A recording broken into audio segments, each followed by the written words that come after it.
Olá pessoal, tudo bem? Sou o professor Fernando Shimori e vou passar para vocês informações a respeito de informática. Hoje nós iremos ver a parte relacionada ao tópico 2.1 do edital. Esse tópico fala a respeito dos conceitos e modos de utilização de tecnologias, ferramentas, aplicativos e procedimentos associados à internet e intranet, especificamente na parte dos programas, como ferramentas e aplicativos comerciais de navegação, correio eletrônico, de grupos de discussão, de busca, de pesquisa e de redes sociais.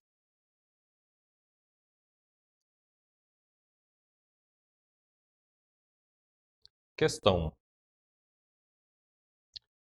o atalho Shift-ESC permite acessar o gerenciador de tarefas para visualizar e finalizar processos do Google Chrome em execução. Essa questão exige que o candidato conheça um pouco, a respeito dos navegadores de internet, do gerenciador de tarefas e também dos processos em execução. Essa afirmação ela está correta. Os navegadores de internet são os clientes web, browsers, softwares instalados no dispositivo do usuário. Gerenciador de tarefas existem, no caso, três conceitos distintos. Existe o gerenciador de tarefas do sistema operacional, que é uma coisa. Existe o gerenciador de tarefas do navegador de internet. E existe um gerenciador de tarefas das tarefas no e-mail, do cliente de e-mail, que ele consegue gerenciar as tarefas, agendar reuniões, associar com os calendários e enviar essas notificações para os participantes. Processos. Processos em execução. Falaremos um pouquinho sobre os processos do sistema operacional e também dos processos do navegador de internet. Os navegadores de internet eles possuem bastante similaridade, tanto nas características como também nos recursos. Microsoft Edge é o navegador oficial, o navegador padrão do Windows 10. Mozilla Firefox é um navegador da Fundação Mozilla que você pode instalar em diversas plataformas. Google Chrome é um navegador da Google que também pode ser instalado em diversas plataformas. O Microsoft Edge, que atualmente é o navegador padrão do Windows 10, está em desenvolvimento também as versões para outras plataformas. Em alguns casos, eles podem ter nomes diferentes para as mesmas funcionalidades.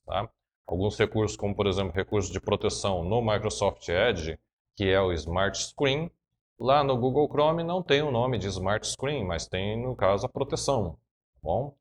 Acesso a informações armazenadas em servidores na internet, em outros dispositivos na intranet e no próprio dispositivo do usuário.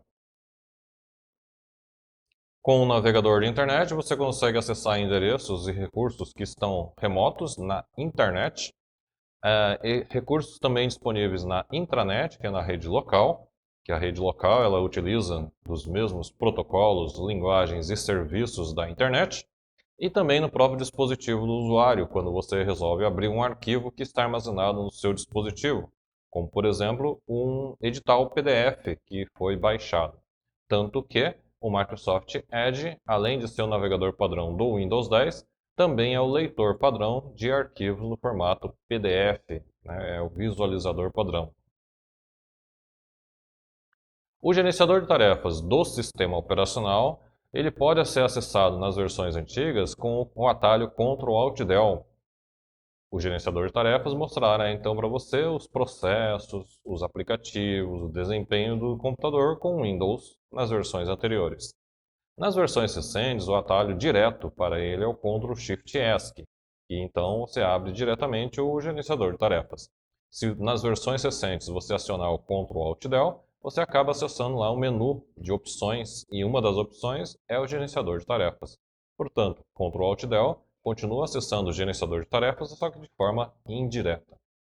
No Linux, você pode utilizar os comandos ps e top para conhecer os processos que estão em execução, identificar eles e também depois, caso você queira, finalizar os processos através do comando kill com a ID, com a identificação do processo que você deseja finalizar, que você deseja matar. Nos navegadores de internet, o Google Chrome tem o atalho Shift+ESC, que foi apresentado na questão. O Mozilla Firefox tem o gerenciador, mas não um atalho, tem a linha de comando que você pode digitar lá na barra de endereços, que é o About Performance. E o Microsoft Edge, que atualmente ele tem o núcleo do Google Chromium, compartilha também no mesmo atalho, né?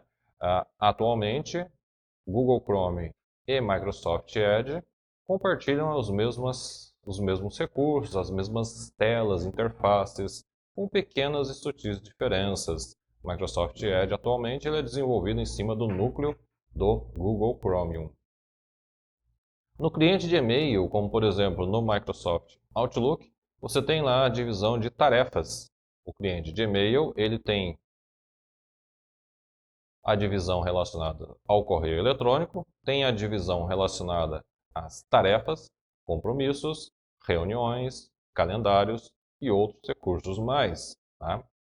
Tanto o Microsoft Outlook como outros clientes de e-mail podem, no caso, combinar esse gerenciamento de tarefas.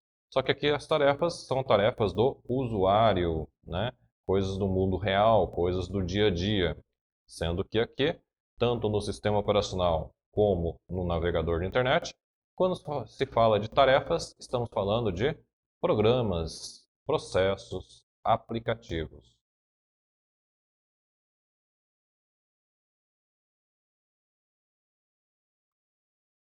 Processos em execução no sistema operacional, ao acionar o Ctrl Shift ESC no Windows 10, ele vai apresentar para nós três grupos.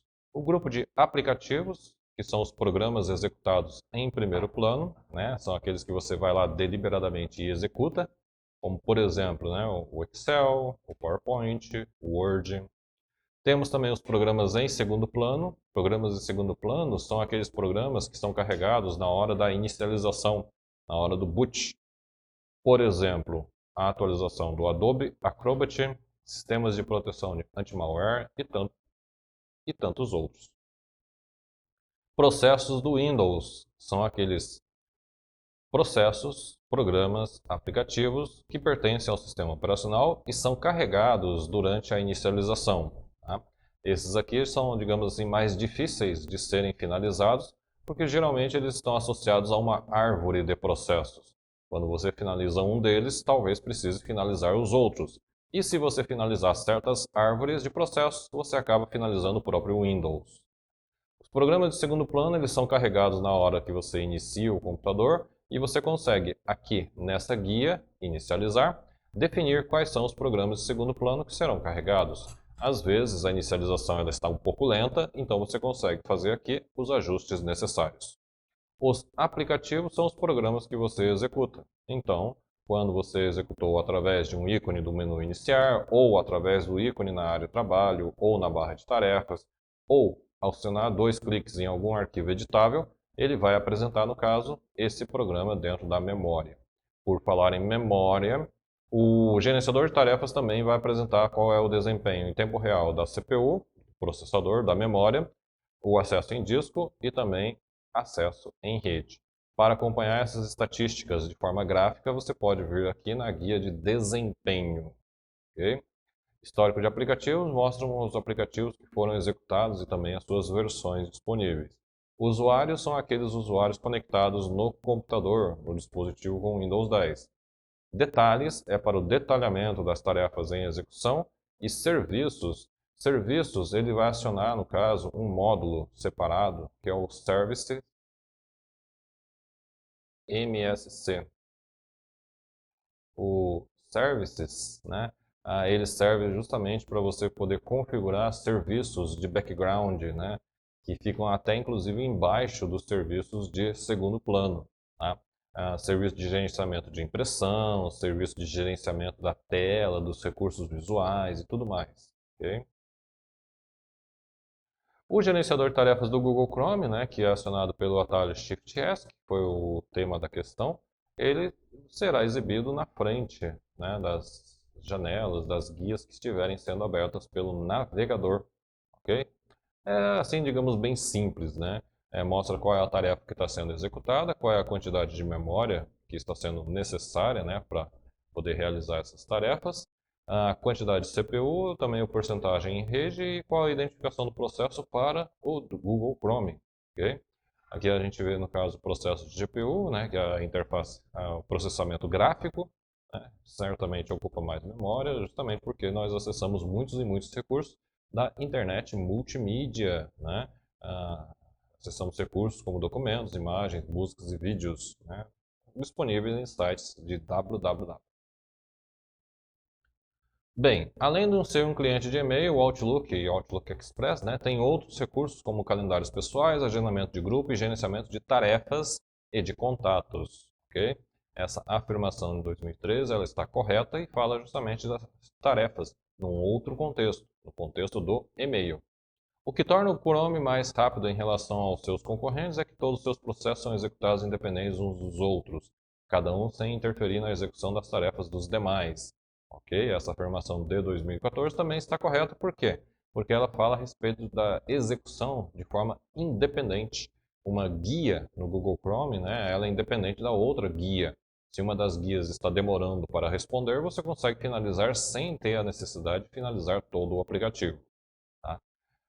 O Chrome possui um recurso que permite o envio de relatórios automáticos ao Google, contendo informações como falhas do Chrome e a quantidade de memória utilizada, né? Aquele relatório lá do gerenciador de tarefas do navegador Google Chrome é usado aqui para você poder fazer o envio dessas informações e, no caso, a Google, né, ela vai avaliar e entender aquilo que está acontecendo com o seu programa no seu dispositivo. Questão: no Google Chrome, o menu de configurações oferece a opção de importar os arquivos de favoritos e configurações, no caso de se aproveitar a lista de sítios favoritos e a lista de senhas de acesso salvas, para uso em outros browsers ou outros dispositivos e computadores. Essa afirmação, ela, no caso, exige, né, conhecimento a respeito dos navegadores de internet, especialmente o Google Chrome, os favoritos, que é um dos recursos que tem dentro dos navegadores, e também como funciona o sistema de senhas, né, de salvar senhas nos dispositivos. Essa afirmação ela está correta. Navegadores de internet, acabamos de ver ali na questão anterior, né, são os clientes de internet, os browsers. Recursos para a manipulação de links de endereços de URL. Né? O endereço de URL é o endereço de um recurso na rede. Né? E esse recurso tem um nome. Esse nome, que é acessível, é um link. Com relação aos links que nós acessamos, nós podemos visualizar os links que foram acessados através do histórico. Podemos gravar esses links numa lista à parte chamada de favoritos e podemos também assinar determinados sites que ofereçam recursos de RSS, né, de sindicalização.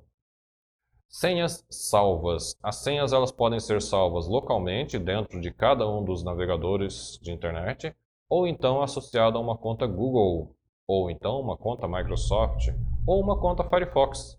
Quando você associa, né, o salvamento das senhas com algumas dessas contas, você consegue compartilhar essas configurações também em outros dispositivos. Endereço URL. O formato dele é em 4 partes, começando pelo protocolo, máquina, caminho e recurso. O protocolo é o padrão. Como que será realizada a transferência dos dados? A máquina é o nome do servidor que você está, no caso, acessando. Caminho são as pastas, os diretórios deste servidor. E recurso é o nome do arquivo que você está efetivamente acessando através daquele endereço de URL. URL é o nome para a localização de um recurso da internet, o qual deve ser exclusivo para aquela máquina. Endereço de um sítio web ou também o endereço de correio eletrônico de um usuário. Um exemplo de URL é o endereço do CESP na internet, http://www.cesp.unb.br. Tá certinho, protocolo e aqui no caso a identificação da máquina. Essa máquina aqui, né, ela pertence ao domínio Brasil, né, a divisão de DNS Brasil. É diretamente identificada pela UNB, né, Universidade de Brasília, que dentro desse servidor UNB tem a divisão CESP, né, que seria no caso uma das pastas ali. E é o acesso multimídia com www. Curiosidade rápida, unb.br, né? As universidades, elas não possuem, no caso, identificação aqui de domínio, porque não precisam, né? Pode-se colocar .edu, por exemplo, mas não precisa, porque elas foram, dentro da evolução da internet, as entidades que participaram da sua construção, né, utilizada para pesquisas. Primeiro surgiu com o âmbito militar, depois ela se tornou para uso de pesquisas e depois comercial, né? Então, endereços de universidade, por exemplo, não precisam de identificação de domínio. Pode ter, mas não é necessário.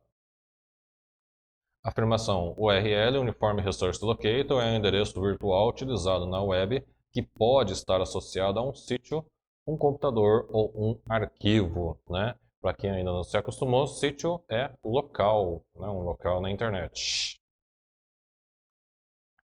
O histórico de navegação. O histórico de navegação tem um atalho de teclado padrão, né, em todos os navegadores, que é o Ctrl H History, né, os atalhos de teclado nos navegadores de internet, assim como lá no Windows, são atalhos de teclado em inglês. A banca ela não tem assim o costume, né, de fazer questões sobre teclas de atalhos, né? São raras as questões e vimos uma das poucas ali no slide anterior. Endereços URLs acessados em modo normal de navegação. O histórico ele é apagado quando você está fazendo a navegação anônima ou navegação privativa ou navegação in private. Cada navegador tem um nome diferente, né, para esse tipo de navegação, mas todas elas têm no caso em comum o fato de apagar o histórico de navegação quando você fecha a janela. Os endereços de URL são acessados em modo de navegação de modo de navegação normal, ok, pelo navegador. São organizados cronologicamente, do mais recente para o mais antigo, né? Então, se você acionar lá o Ctrl H, você primeiro vê os últimos que você acessou e depois você pode buscar pelos mais antigos. Favoritos. Favoritos são os sites preferidos dos usuários, né? São os endereços URLs que foram guardados pelo usuário para um acesso posterior, né? Você pode adicionar esses favoritos através do atalho Ctrl D, né? E o atalho Ctrl D de adicionar favoritos. Como a letra A já estava sendo usada com o selecionar tudo na internet, então foi usada a próxima letra disponível para poder adicionar favoritos. Ao adicionar os favoritos, você, no caso, vai poder organizar, né, em pastas os atalhos para esses sites. Os favoritos foram adicionados em modo de navegação anônima, permanecem gravados ao fechar a janela de navegação, né? Isso aqui é tipo uma pegadinha. Por quê? Em modo de navegação anônima, algumas coisas permanecerão, como por exemplo, favoritos, como por exemplo os downloads que você realizar, né? São os arquivos que você baixa na internet. Esses, mesmo em modo de navegação anônima, permanecerão ao finalizar essa janela. Tá? Feeds RSS, né? O RSS, que é o Really Simple Syndication, é para que o navegador possa acompanhar as atualizações de um site assinado e informar por notificações quando houverem alterações. Os sites que possuírem esse ícone, né, de identificação são aqueles sites que podem distribuir os avisos de atualizações para os seus assinantes, né? Os assinantes aqui, no caso, não tem nada a ver com assinatura paga, né? Apenas, no caso, uma associação, uma assinatura. Então, o usuário ele pode continuar navegando na internet normalmente e, quando o site tiver alguma atualização, aparece ali uma notificação, né, avisando que teve, no caso, essa atualização esperada. São poucas questões, né, a respeito desse recurso, até porque ele não é assim tão utilizado atualmente. Foi muito, né, ali no final dos anos 90, começo dos anos 2000, especialmente por causa dos blogs. E tem essa afirmação aqui, ó. Caso o sítio da Caixa, né, o banco, né, disponibilizasse os serviços de RSS, o Really Simple Syndication, seria possível avisar a todos os seus usuários, caso eles assim o desejassem, quando uma nova informação fosse publicada no sítio, sem que esses usuários tivessem necessariamente que visitar a página web onde a informação está localizada. Senhas. As senhas são salvas em, digamos, dois locais, duas possibilidades, né? As senhas elas poderão ser salvas no navegador de internet ou então numa conta associada, né? Quando você está usando o Google Chrome, você pode associar, fazer login na conta Google. Quando você está usando o Microsoft Edge, você pode associar ele com uma conta Microsoft, uma conta Hotmail, uma conta Outlook. Quando você está usando o Mozilla Firefox, você pode fazer a associação a uma conta Firefox. Ou então por softwares de segurança, né? Então veja que aqui, né, você tem o armazenamento local, tanto no navegador de internet como também no software de segurança, né, como uma solução de segurança integrada. E também pode fazer o armazenamento remoto, quando você coloca essas informações em uma conta, né? Caso você faça esse armazenamento remoto, você então consegue compartilhar esses dados, histórico, senhas e outras coisas mais, com outros dispositivos que estejam logados na mesma conta. Os softwares oferecem um cofre pessoal para o armazenamento de dados, como login e senha, associando a outra senha para acesso aos dados protegidos, né? Software de segurança tem, no caso, este recurso aqui, né? Que é uma senha para proteger as outras senhas. No Google Chrome, a opção Históricos, limpar dados de navegação, possibilita apagar os endereços de páginas visitadas e também remover lista de arquivos baixados, downloads, da internet pelo usuário. Correto. Quando você está dentro do navegador de internet, você pode acionar um atalho de teclado que é o Ctrl Shift Delete e com esse atalho de teclado você consegue limpar o histórico de navegação, por exemplo. A limpeza do histórico de navegação do Chrome implica na exclusão da página histórico, dos endereços da web visitados e também não serão mais exibidas as previsões da barra de endereços dos sítios visitados. Correto? Lá na barra de endereços, quando nós começamos a digitar algo, o navegador ele já pega do nosso histórico anterior as sugestões de preenchimento. Okay? No navegador Chrome, se a opção de sincronização estiver ativada, informações como favoritos, históricos e senhas serão salvas na conta Google do usuário e poderão ser recuperadas se necessário. Ok? Isso, no caso, é uma vantagem para quem mantém, no caso, o login no navegador Google Chrome. Por meio do Google Chrome mais recente, André necessita acessar a partir do seu dispositivo móvel os dados armazenados na sua estação de trabalho, referente à navegação que ele realizou também usando o Google Chrome mais recente. Nessa situação, André terá sucesso se efetuar login no Google Chrome com o mesmo usuário na estação de trabalho e no dispositivo móvel, o que lhe permite ter acesso às senhas, ao histórico, aos favoritos em todos os dispositivos configurados. O recurso que já tinha sido citado em provas anteriores caiu ali na prova de 2018.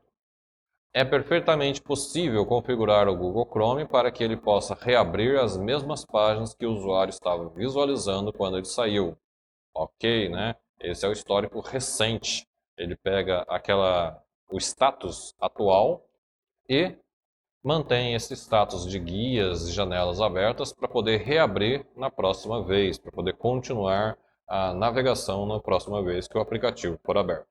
Caso o aplicativo seja finalizado de forma abrupta, o Google Chrome inclusive pergunta se você deseja restaurar as guias que estavam abertas.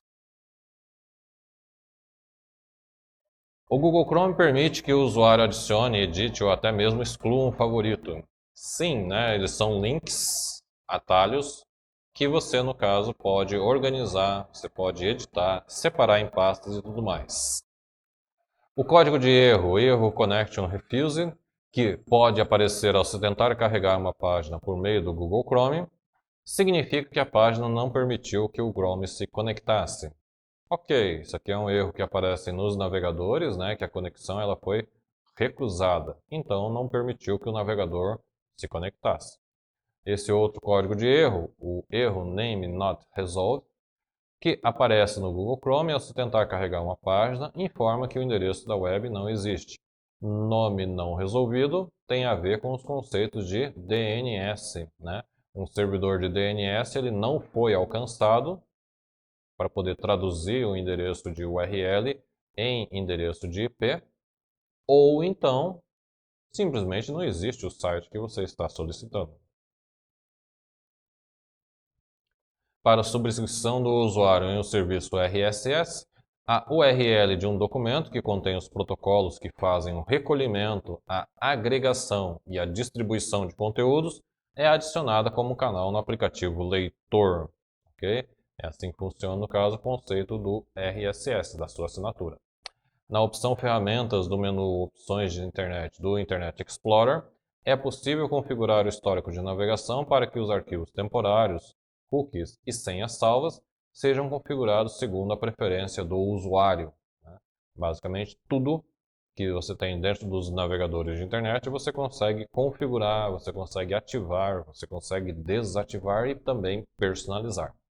No navegador Chrome, se a opção de sincronização estiver ativada, informações como favoritos, históricos e senhas serão salvas na conta Google do usuário e poderão ser recuperadas se necessário.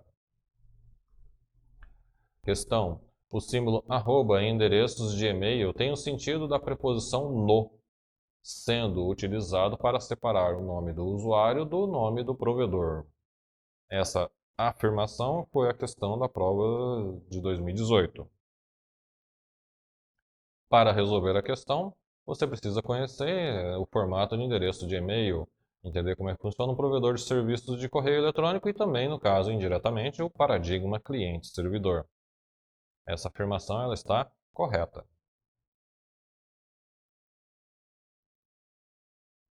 O formato de endereço de e-mail é usuário@provedor. Okay? Provedor de serviço de correio eletrônico são servidores remotos. E o paradigma cliente-servidor é o cliente de e-mail ou web e-mail que está acessando um servidor de e-mails. Usuário@provedor. Conforme a questão falou, o arroba, que no inglês significa at, em,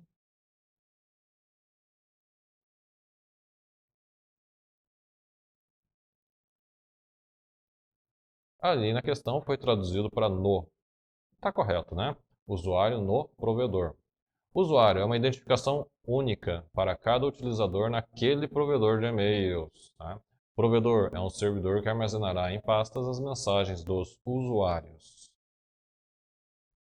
Um provedor de serviços de correio eletrônico, como por exemplo o provedor Microsoft Exchange ou um provedor como Gmail, trocam informações entre si utilizando um protocolo SMTP. O protocolo SMTP é um protocolo de envio de mensagens de correio eletrônico. Então, o servidor do remetente envia para o servidor do destinatário. Se por acaso o usuário não existe no servidor do destinatário, através do SMTP é enviada uma mensagem informando que não existe aquele usuário, deu código de erro e tem que devolver a mensagem para o remetente. Se o remetente estiver utilizando o webmail, está realizando um acesso pelo navegador de internet. O acesso pelo navegador de internet pode utilizar o protocolo IMAP para enviar e também para receber mensagens. O IMAP ele tem essa característica, essa simplicidade de poder enviar e receber mensagens.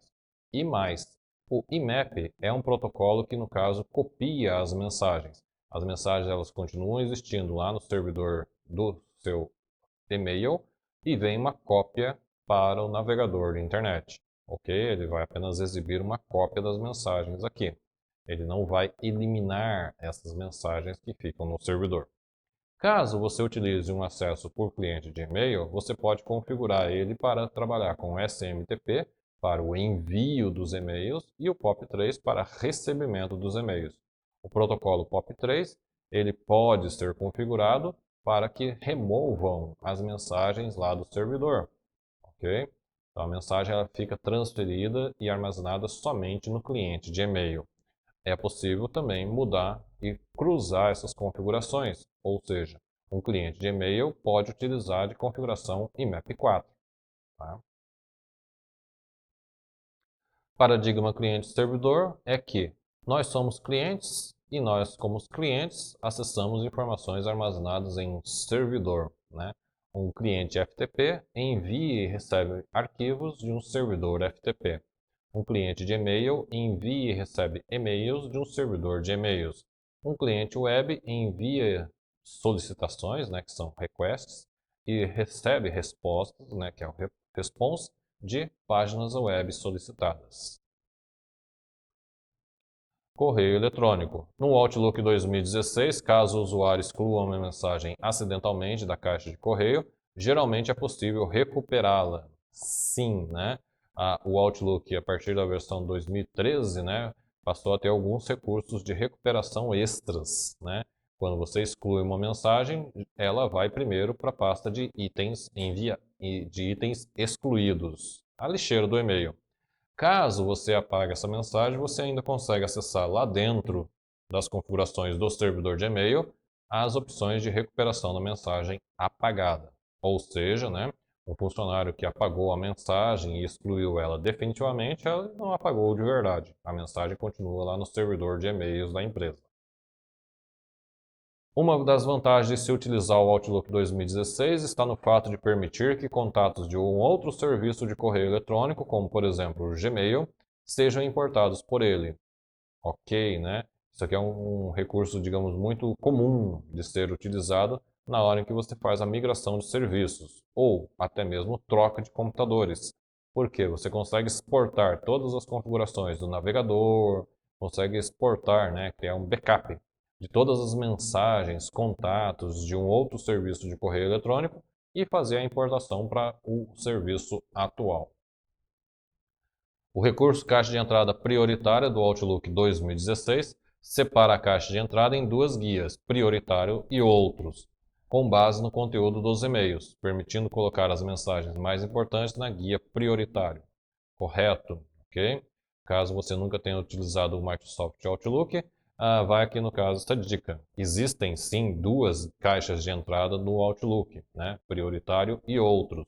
Prioritários são aquelas mensagens que provenientes de contatos que você já tem cadastrados lá no seu Outlook. Ou então aqueles que você tem algum contato regular, né? Que você já tem alguma conversa em andamento, né? O modo de conversas é quando o e-mail agrupa as mensagens de todos, né, os participantes daquela conversa, do remetente, do destinatário, todos juntos em uma hierarquia, né? Isso aí é considerado, então, uma mensagem para a pasta de prioritários.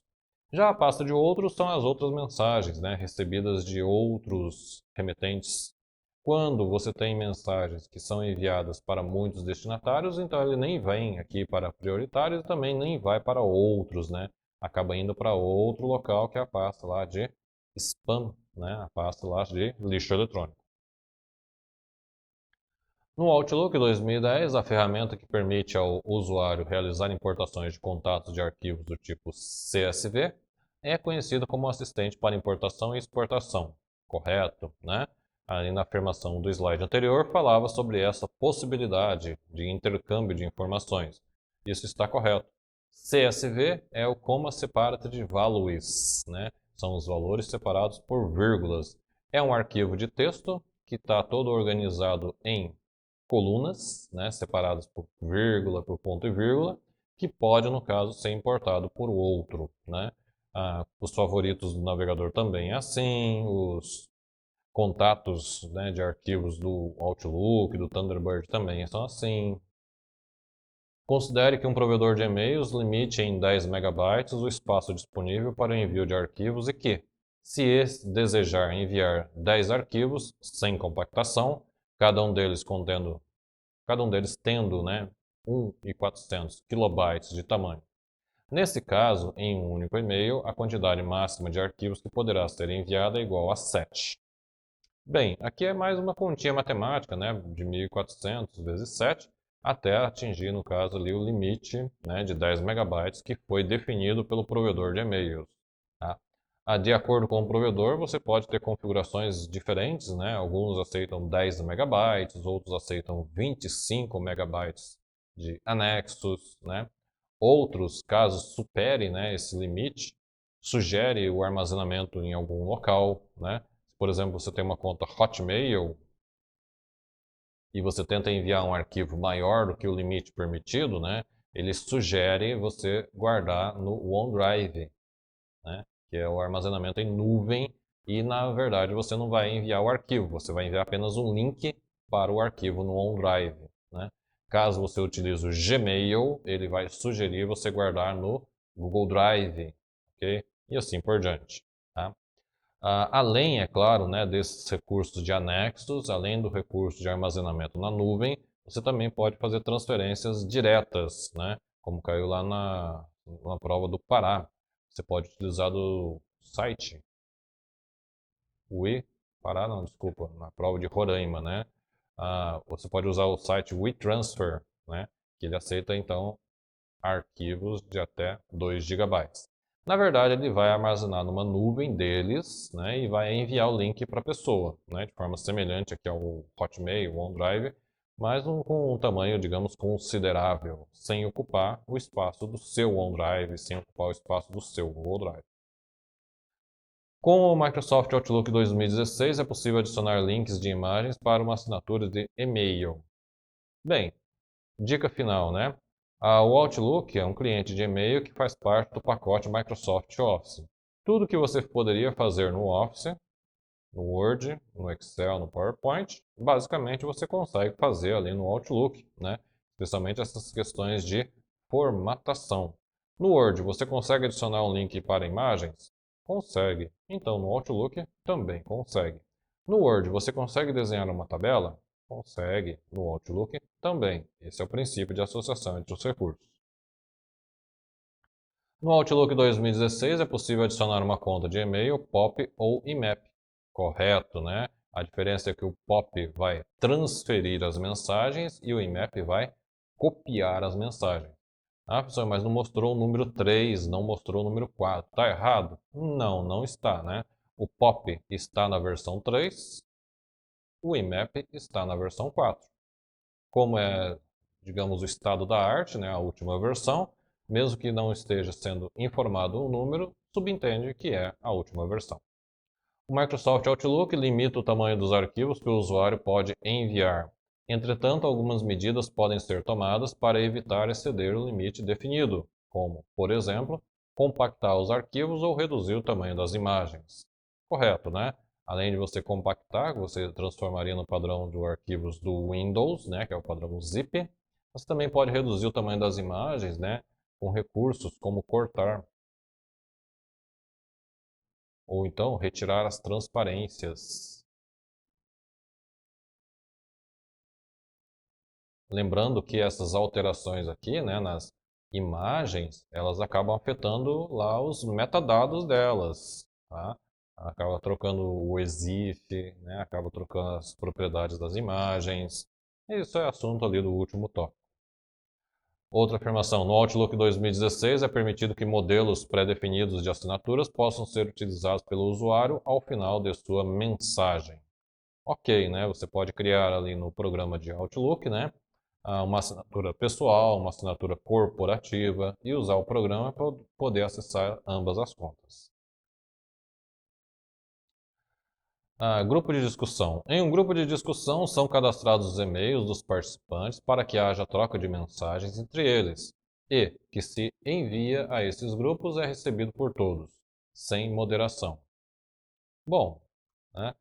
Para resolver essa questão, você precisa conhecer os conceitos de grupos de discussão, né, que é um conceito relativamente antigo. Os donos, administradores, moderadores e usuários são os tipos de usuários e também as suas listas de discussão. Tá? Essa afirmação, no caso, ela está errada porque, no caso, temos moderação sim. Tá? Os grupos de discussão ou listas de discussão, né, elas foram assim, muito comuns nos anos 90 e também nos anos 2000. Mas os grupos em redes sociais, né, como o caso do Facebook e também lá do antigo Orkut, meio que substituíram esses recursos aqui, né, através de uma interface bem mais, digamos, acessível e também amigável. Os grupos corporativos, o Facebook tem, né, uma ferramenta que é vendida para as empresas chamada Workplace, né? É a mesma coisa, né? São os grupos de Facebook, porém estão restritos a um determinado domínio, né? A empresa adquire, né? E ele, no caso, cria o Workplace só para aquela empresa, né? Somente os funcionários daquela empresa que terão acesso ao grupo daquela empresa.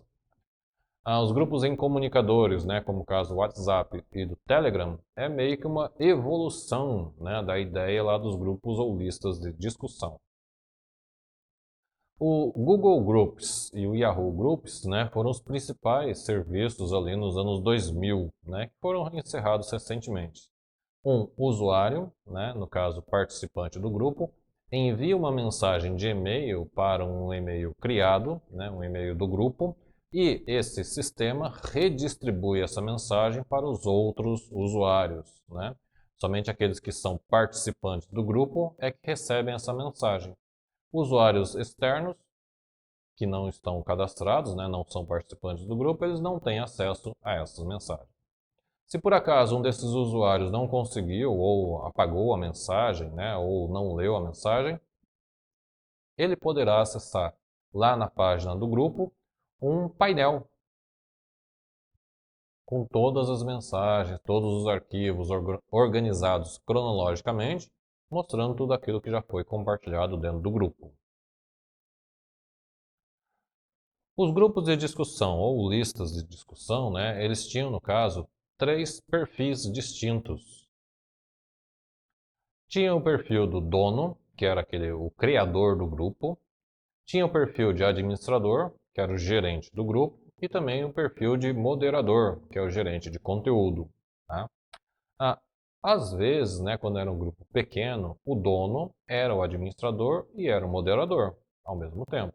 Mas em grupos grandes, às vezes o dono, né, tipo um artista, né, criava esse grupo, ele delegava recursos de administração para outros usuários, né, recursos que no caso permitiriam adicionar outros usuários, né, excluir contas de usuários, e também atribuía, né, o perfil de moderador para outros usuários, para poder verificar as mensagens, né, bloquear, okay, aprovar o envio de mensagens. Bem, isso nos grupos e listas de discussões tinha a possibilidade de ter cada um perfil diferente, né? No WhatsApp e no Telegram, né, assim como nos grupos de Facebook atualmente, você tem apenas um perfil, né? É o perfil admin, né, o administrador. É o perfil admin, ele faz tudo, né? Ele não precisa ser o criador do grupo, mas geralmente é, né? Ele administra o grupo, administra os usuários, faz a moderação das mensagens, do painel e tudo mais, ok? Já um participante é basicamente um usuário, né, aquele que vai enviar e receber mensagens, ou então nos grupos atuais consultar lá no painel, né, que é a página do grupo, né, no Facebook ou o grupo dentro do WhatsApp, etc. Os grupos de discussão surgiram, né, como evolução ali das BBS, né, que no começo dos anos 90 eram utilizados para troca de mensagens, troca de arquivos. O Yahoo Groups foi um dos maiores, né, expoentes desse tipo de serviço. Google Groups também, né, no caso, concorreu ali com o Yahoo Groups. O Facebook Groups veio, né, e no caso, pela base de usuários, né, a quantidade de usuários da rede social acabou engolindo esses serviços, né? No caso, causou meio que a extinção do Yahoo e a extinção do Google Groups. O Facebook, né, desenvolveu a ferramenta Workplace, que ela é voltada para o mercado corporativo, e também existem os grupos que você pode criar, né, ali nas ferramentas de comunicação, como por exemplo no WhatsApp e também no Telegram, né? Você vê que houve mesmo essa evolução, né? Evoluiu, né, daqueles usuários técnicos lá das BBS para os usuários de internet em geral, chegando aos usuários de redes sociais e agora o usuário comum, né? Você pode criar um grupo e fazer todas as configurações de gerenciamento dentro ali do WhatsApp e do Telegram.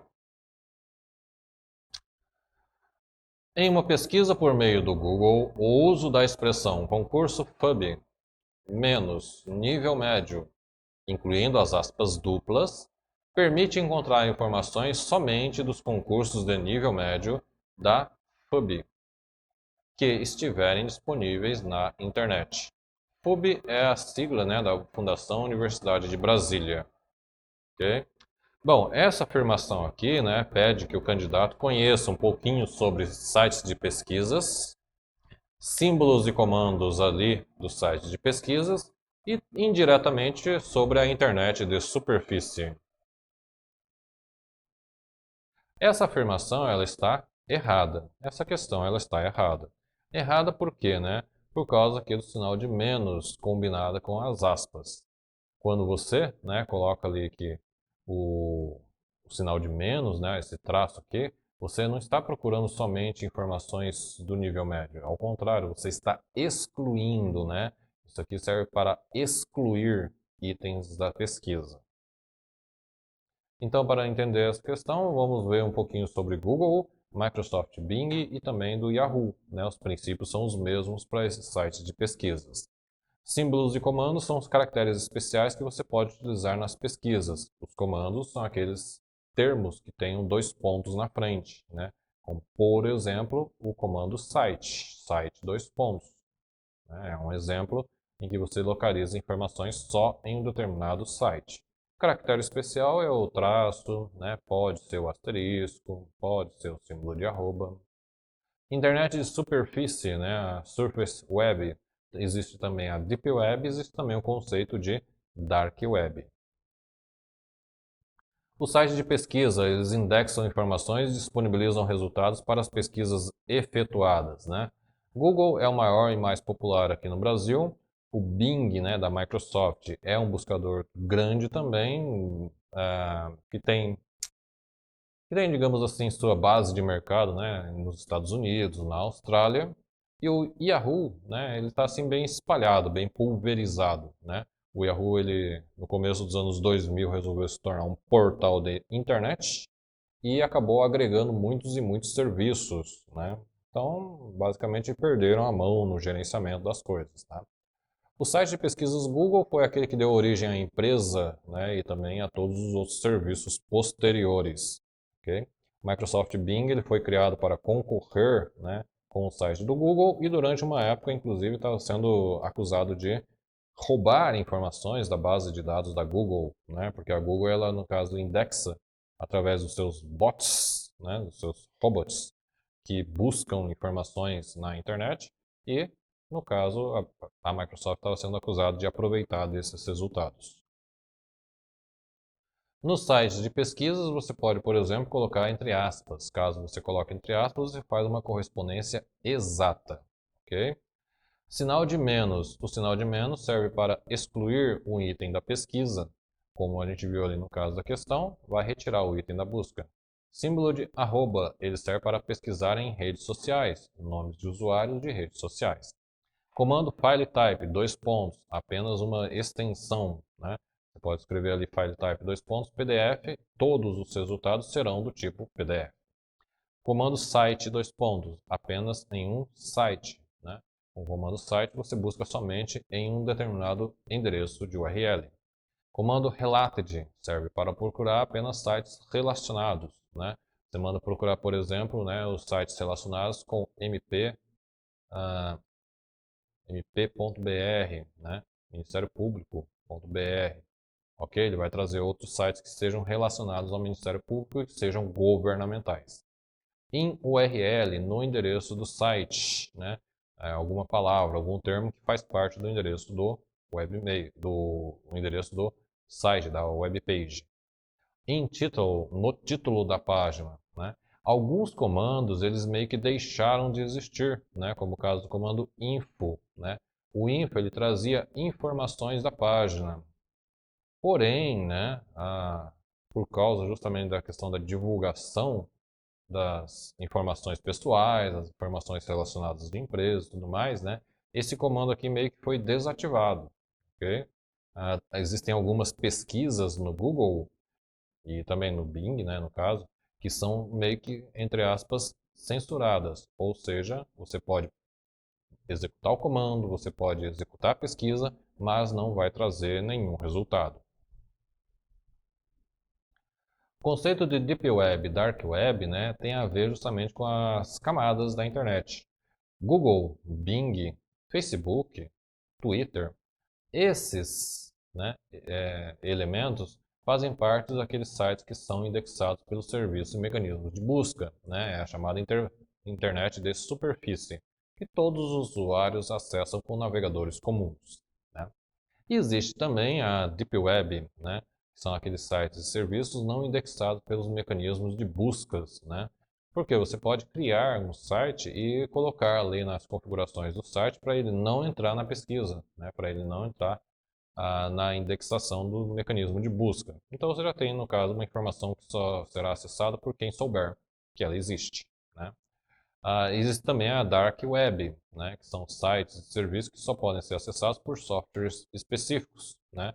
Aí tem navegador Tor, né, tem as redes de conexão ali, né? É uma coisa assim, digamos, mais, digamos, oculta, tá? Na banca, né, CESP, nós temos as questões relacionadas à internet de superfície, ok? Sendo que esses conceitos aqui costumam cair em outros concursos, né? Como por exemplo lá em Santa Catarina.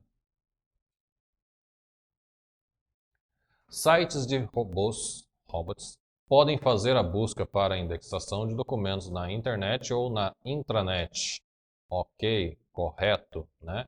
Esse aqui é um conceito, digamos, antigo, né? Que apareceu ali na prova de 2006, mas que é utilizado até hoje, né? Porque esses web crawlers, né, eles vasculham as páginas na internet através através do seu conteúdo, faz a sua indexação. As opções avançadas de buscas do Google permitem a combinação de diversas palavras para formar um nome, seja com todas as palavras informadas no campo de busca, seja com qualquer uma das palavras, ou até sem uma palavra específica que se deseja utilizar para filtrar a pesquisa. Correta, né? Essa afirmação aqui, ela está tratando justamente dos símbolos que são utilizados na pesquisa, né? Todas as palavras, você não precisa colocar símbolo nenhum, né? Mas se quiser, você pode colocar inclusive o comando OR. Qualquer uma das palavras, sem uma palavra específica, traço, né? Sinal de menos. O Google é uma ferramenta de busca muito utilizada por usuários da internet que oferece acesso gratuito a páginas indexadas por meio de palavras-chave e também recursos como webmail e área de armazenamento para arquivos de usuários cadastrados, né? Aqui ele citou o Gmail e citou também o Google Drive, né? Sem especificar, no caso, o nome desses serviços. Na realização de pesquisas por meio do Google, o uso do termo info.www.unb.br permite a obtenção de detalhes sobre o sítio eletrônico da UNB, né? Conforme tinha comentado, né, esse comando caiu em desuso, ok? Caso você tente lá, ele vai trazer apenas resultados padronizados, resultados comuns do site UNB. O Google permite que seja realizada uma combinação de pesquisa por meio do operador OR. Dessa forma, é possível, por exemplo, encontrar resultados que contenham as palavras crédito ou investimento em uma única pesquisa, por meio da inserção de crédito or investimento na caixa de pesquisa. Certinho, né? Isso aqui tem a ver justamente com os princípios dos operadores booleanos, um pouquinho de raciocínio lógico também, em que ele faz o seguinte, né? Se você coloca as palavras crédito e investimento, né, só crédito e investimento, separadamente, ele vai trazer páginas que tenham, né, a palavra crédito, páginas que tenham a palavra investimento, vai trazer as que tenham as duas. Agora, quando você coloca o operador OR, né, em que um deles precisa ser verdadeiro, então ele tem que trazer todas que tenham crédito ou então todas que tenham investimento. Se tiver as duas, tudo bem. Tá? Entre os delimitadores de pesquisas pelo Google, o comando FileType :PDF delimita a busca apenas de arquivos no formato PDF. Okay? Isso aqui é assim, bem comum, né? Os concurseiros utilizam esses comandos aqui para encontrar informações disponíveis. Às vezes você precisa tipo um edital verticalizado, mas você não quer PDF, você quer planilha. Então você troca aqui, né, para XLSX. Né? Eu não quero Excel, eu não manjo, eu não gosto, né? Você pode FileType :docx.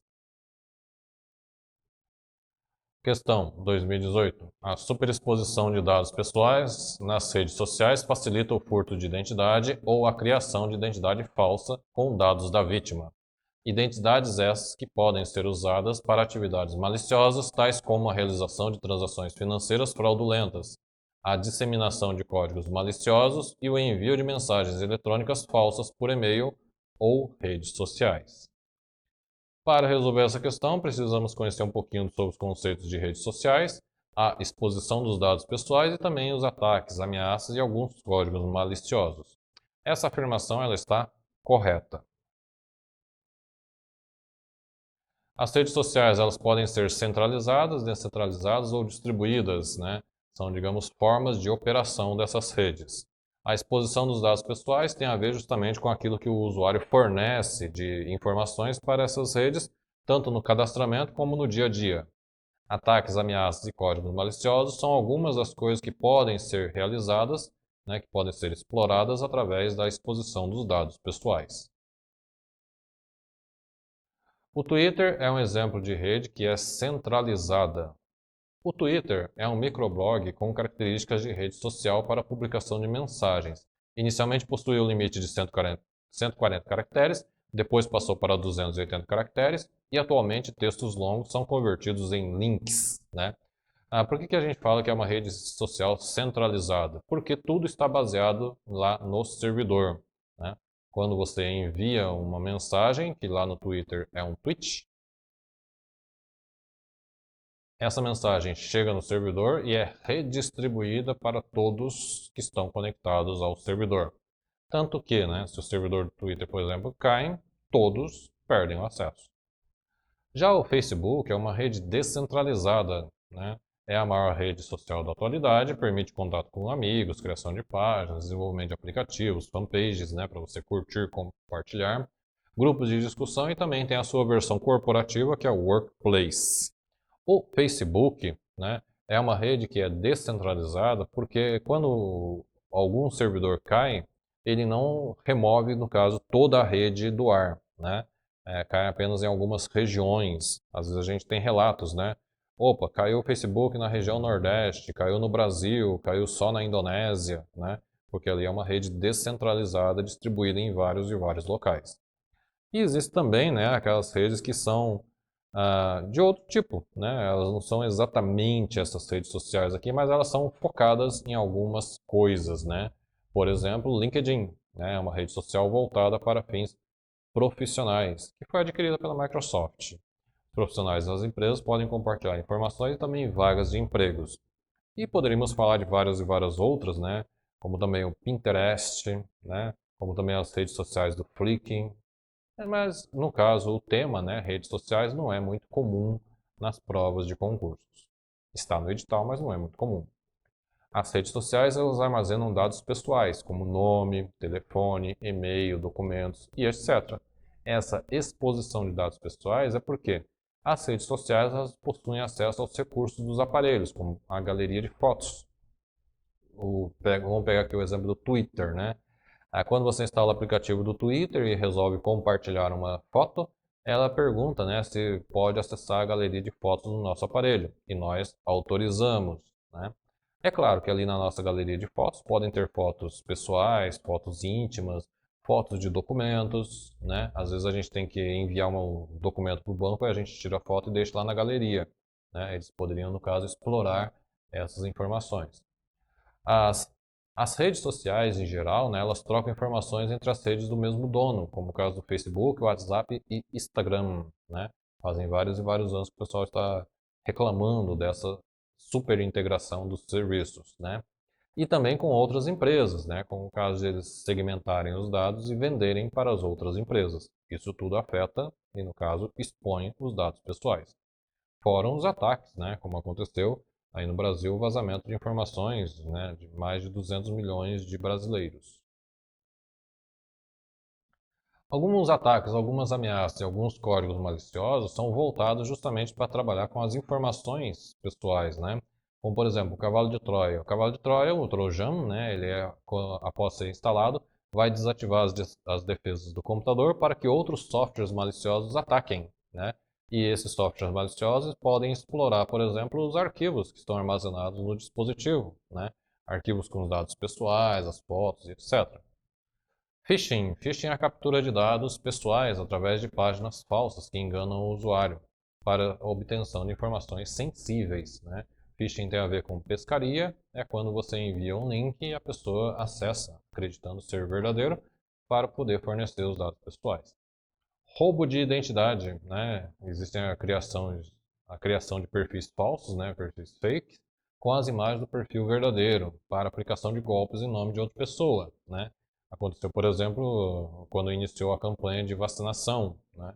A primeira pessoa vacinada, ela teve vários e vários perfis falsos criados no mesmo instante, literalmente, né? As pessoas pegaram o nome dela, pegaram as fotos dela e criaram vários e vários perfis falsos, né? Isso aí é um exemplo de roubo de identidade que acaba explorando, né, as informações pessoais. O Cavalo de Troia é um programa que se instala a partir de um arquivo aparentemente inofensivo, sem conhecimento do usuário que o recebeu e que pode oferecer acesso de outros usuários à máquina infectada, né? Então, está correto esse conceito, né, que no caso expõe os dados pessoais. O termo phishing designa a técnica utilizada por um fraudador para obter dados pessoais de usuários desavisados ou inexperientes, ao empregar informações que parecem ser verdadeiras com o objetivo de enganar esses usuários, né? Phishing é pescaria, é também um tipo de ataque que nós iremos ver com detalhes na parte de segurança da informação. A possibilidade de roubo de identidade é um problema de segurança comum relacionado ao uso de redes sociais, visto que dados para a construção de perfis falsos de usuários são facilmente acessíveis a potenciais criminosos digitais, né? Ali em 2013, né, a banca já estava sinalizando aquilo que foi perguntado na prova de 2018. A infecção de um sistema por códigos maliciosos pode ocorrer por meio da execução de arquivos infectados, obtidos de anexos de mensagens eletrônicas, de mídias removíveis, de páginas web comprometidas, de redes sociais ou diretamente de outros equipamentos, né? A rede social, basicamente, é uma representação virtual do mundo real. Se no mundo real existem pessoas criminosos, nas redes sociais também existem essas pessoas, tá? Então, a gente não sabe exatamente com quem estamos lidando ali. A superexposição em redes sociais virtuais, com a publicação indiscriminada de informações e imagens pessoais do usuário, seus dados profissionais, seus hábitos, sua localização, seu patrimônio, seus relacionamentos, aumenta significativamente o risco de invasão de privacidade. Okay? Também, né, essa afirmação corrobora com aquilo que foi apresentado na questão de 2018. E encerramos aqui o tópico 2.1. Na sequência, vamos ver o tópico 2.2, ok? Continue acompanhando as informações a respeito das questões da banca CESP.